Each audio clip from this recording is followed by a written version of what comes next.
চরিত্রের অধিকারী, যিনি হচ্ছেন উত্তম আদর্শের মডেল, মহানবী সাল্লাল্লাহু আলাইহি সাল্লামের একটু উত্তম চরিত্রের মডেল বলে আজকে আমি বড় আলেম, আজকে আমি বড় ব্যবসায়ী, আজকে আমি বড় চাকরিজীবী, আমাকে মানুষ দেখলে সালাম দিবে, এটা আমি নিজেকে গর্ববোধ করি।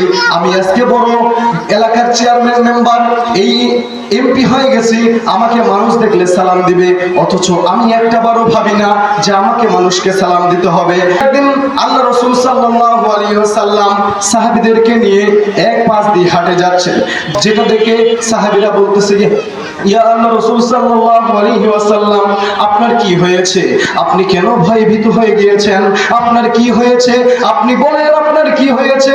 তখন আল্লাহ রাসূল সাল্লাল্লাহু আলাইহি, আমি একটা বিষয় নিয়ে খুব ভয় পাচ্ছি, আমি একটা বিষয় নিয়ে খুব চিন্তিত হচ্ছি।